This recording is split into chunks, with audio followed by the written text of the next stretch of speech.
یه سوپ مجلسی و متفاوت که توی خوشمزدگی نظیر نداره. با اکوکوک همراه شد تا درستش کنیم.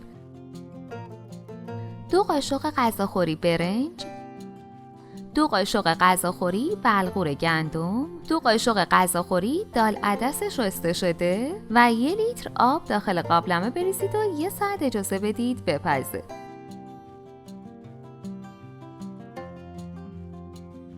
داخل تابه مقداری روغن بریزید و 1 پیاز نگینی رو اضافه کنید و تفت بدید.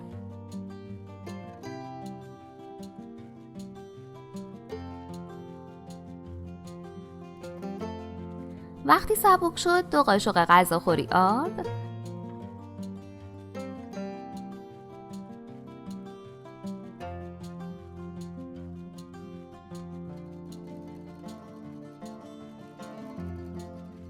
1 قاشق غذاخوری رب، کمی نعنا، نمک، فلفل و زردچوبه اضافه کنید و تفت بدید.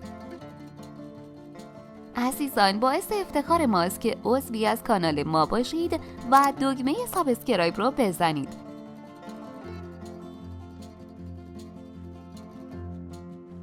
مواد رو به قابلمه اضافه کنید.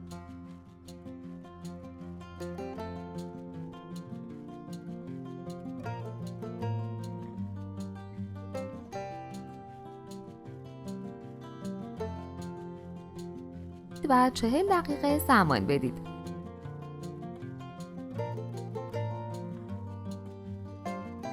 در آخر هم 2 قاشق رشته سوپی بریزید و 5 دقیقه صبر کنید تا نرم بشه. دوستان، ما سعی کردیم تا جایی که میتونیم ویدیوها رو براتون به صورت خلاصه و در عین حال جامع و مفید آماده کنیم تا بتونید به جای گذاشتن نیم ساعت وقت با ارزشتون برای یه ویدیوی طولانی 10 تا غذا و شیرینی و دسر و کلی چیزای جدید رو بتونید یاد بگیرید.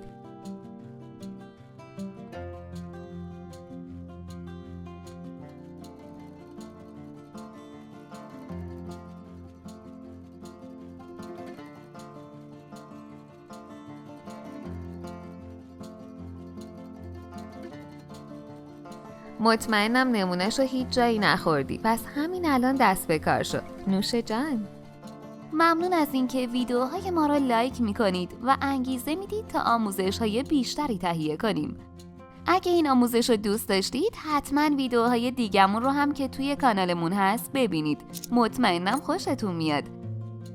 لطفاً برای حمایت از ما لایک و سابسکرایب رو فراموش نکنید.